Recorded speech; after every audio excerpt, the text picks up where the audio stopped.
Crônicas do Amanhecer.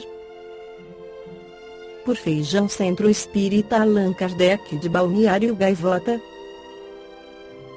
19 de julho de 2019. Yuval Noah Harari, autor de Sapiens: A Tecnologia Permitirá Hackear Seres Humanos? O historiador israelense de 42 anos, que vendeu cerca de 15 milhões de livros em todo o mundo, tornou-se um dos pensadores do momento. É o autor do Fenômeno Sapiens, ensaio provocativo sobre como os humanos conseguiram dominar o planeta. Agora retorna às livrarias com 21 lições para o século XXI e recebe em Tel Aviv o jornal É o País para conversar sobre os perigos do avanço tecnológico descontrolado, do fascismo e das notícias falsas.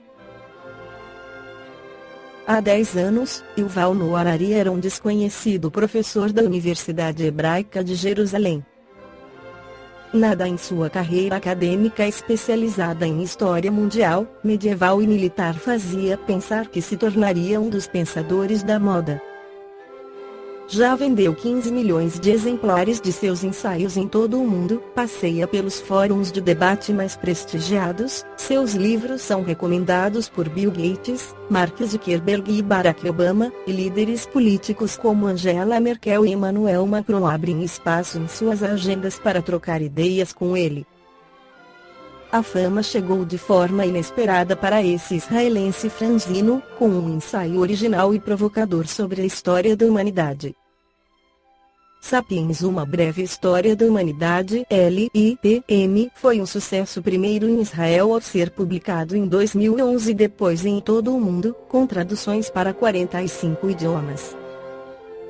Em 30 de agosto, o historiador publica seu terceiro livro, 21 lições para o século XXI, Companhia das Letras, um guia para enfrentar as turbulências do presente.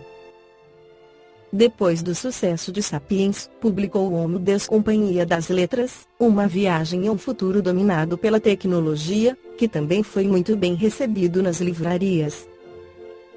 Resta saber o que acontece com seu novo livro, que, como o próprio Harari explicou, foi inspirado em artigos dele publicados em vários jornais e debates que surgiram durante as conferências que pronunciou e as entrevistas que concedeu. Nele aparecem temas de seus livros anteriores, mas se o primeiro ensaio se concentrava no passado e o segundo no futuro, o terceiro se ocupa do presente. Que perguntas são importantes para você? O maior problema político, legal e filosófico de nossa época é como regular a propriedade dos dados. No passado, delimitar a propriedade da terra foi fácil, colocava-se uma cerca e escrevia-se no papel o nome do dono. Quando surgiu a indústria moderna, foi preciso regular a propriedade das máquinas. E conseguiu-se. Mas os dados estão em toda parte e em nenhuma. Posso ter uma cópia de meu prontuário médico, mas isso não significa que seja o proprietário desses dados, porque pode haver milhões de cópias deles. Precisamos de um sistema diferente. Qual? Não sei. Outra pergunta-chave é como conseguir maior cooperação internacional? Sem essa maior cooperação global, você argumenta em seu último livro, é complicado enfrentar os desafios do século. Nossos 3 principais problemas são globais. Um único país não pode consertá-los. Falo da ameaça de uma guerra nuclear, da mudança climática e da disrupção tecnológica, em especial o desenvolvimento da inteligência artificial e da bioengenharia. Por exemplo, o que o governo espanhol pode fazer contra a mudança climática? Mesmo que a Espanha se tornasse um país mais sustentável e reduzisse suas emissões a zero, sem a cooperação de China ou Estados Unidos isso não serviria para muita coisa. Em relação à tecnologia, apesar de a União Europeia proibir fazer experiências com os genes de uma pessoa para criar super-humanos, se a Coreia ou a China fizerem isso, o que se faz? É provável que a Europa acabasse criando seres superinteligentes para não ficar para trás. É difícil ir na direção contrária. Como entender o mundo atual? Está mudando de uma forma tão rápida que é cada dia mais difícil entender o que está acontecendo. Nunca tínhamos vivido de forma tão acelerada. Ao longo da história nós, humanos, não sabíamos com exatidão o que ia acontecer em 20 ou 30 anos, mas conseguíamos adivinhar o básico. Se você morasse em Castela na atual Espanha na Idade Média, em 2 décadas aconteciam muitas coisas, talvez a união com Aragão, a invasão árabe, mas o dia a dia das pessoas continuava sendo mais ou menos o mesmo. Agora não temos nem ideia de como será o mercado de trabalho e as relações familiares em 30 anos, que não é um futuro tão distante. Isso cria uma confusão enorme. Qual é a reação diante disso? O futuro é tão incerto que as pessoas buscam certezas, se concentram nas histórias que conhecem e que lhes oferecem a promessa de uma verdade invariável. O cristianismo, o nacionalismo, e não faz sentido. Quantos anos tem o cristianismo?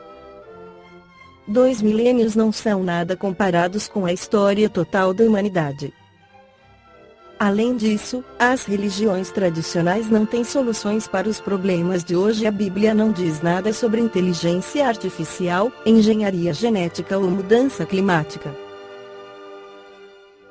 Isso soa um pouco como ficção científica, não? Já estamos vendo como a propaganda é desenhada de forma individual, porque há informação suficiente sobre cada um de nós. Se você quer criar muita tensão dentro de um país em relação à imigração, coloque uns tantos hackers e trolls para difundir notícias falsas personalizadas. Para a pessoa partidária de endurecer as políticas de imigração, você manda uma notícia sobre refugiados que estupram mulheres.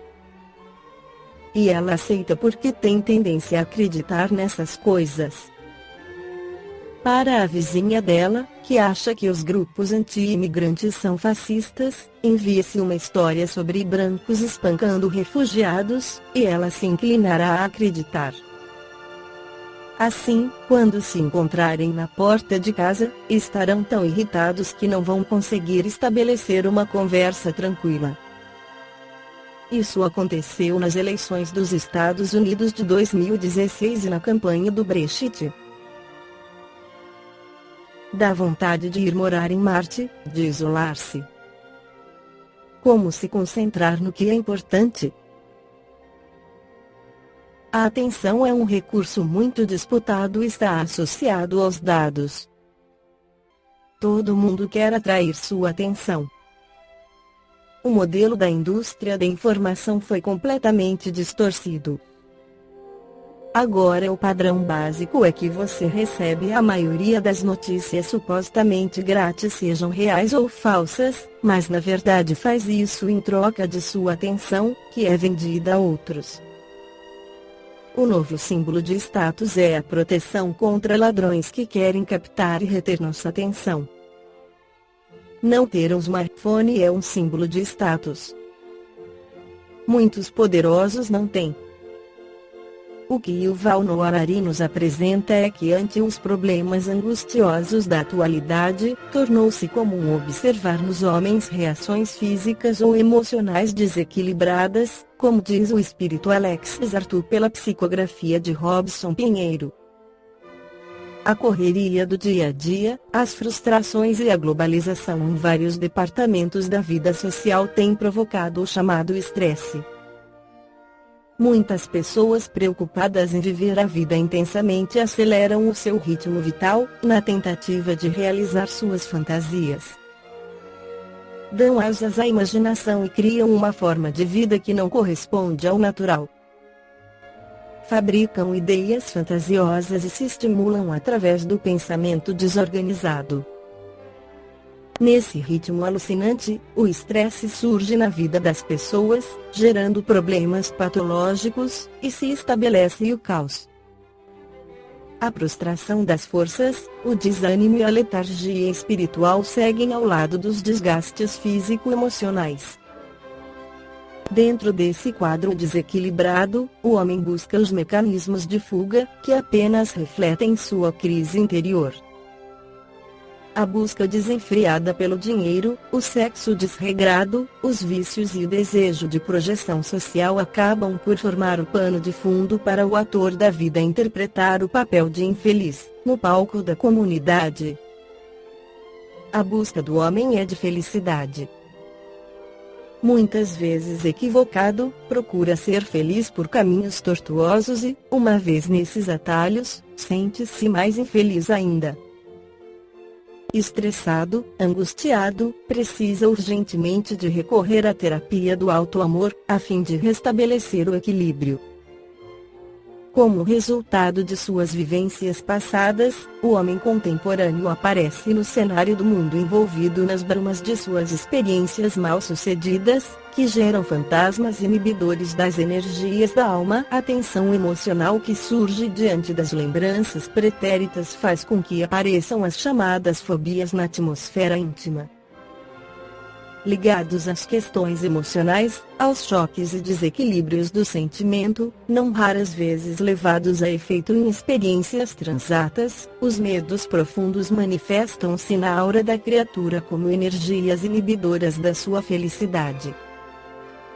A aura humana, enferma pela presença de clichês mentais de um passado distante, acaba por retrair-se, impedindo a pessoa de realizações produtivas. O medo repentino, persistente, o medo provocado por situações externas provoca no corpo somático uma reação de defesa, quando a suprarrenal segrega a adrenalina, surgindo a vasoconstrição e aceleração do ritmo cardíaco. A pessoa se predispõe, então, para a fuga. Muitos, como resultado de suas vivências pretéritas, adoecem a alma, abrigando em si o medo incontrolável de morrer, o medo de doenças, o medo de guerras. Surgem ainda os medos mais comuns, como o medo do fracasso profissional ou amoroso, a claustrofobia e, finalmente, o medo de amar, de ser feliz. Tais manifestações infelizes são geradas por atitudes repressivas à vida alheia, levadas a efeito no passado nebuloso em que a personalidade se enclausurou e que ressurge na atualidade como fator de inibição para a sua vida e de infelicidade. A moderna psicoterapia e a psicologia apresentam resultados surpreendentes no tratamento de tais desajustes da alma.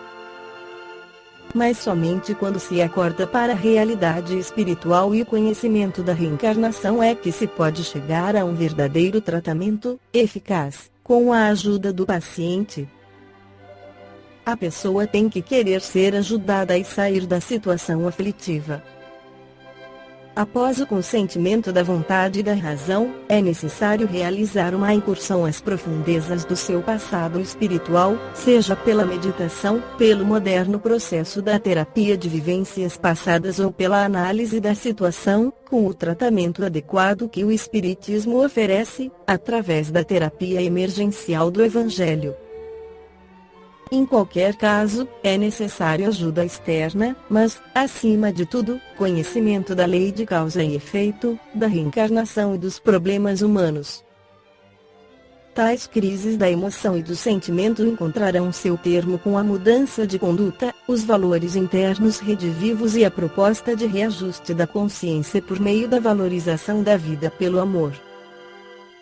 O que os modernos terapeutas oferecem não é diferente do que o mestre ensinou há 2000 anos.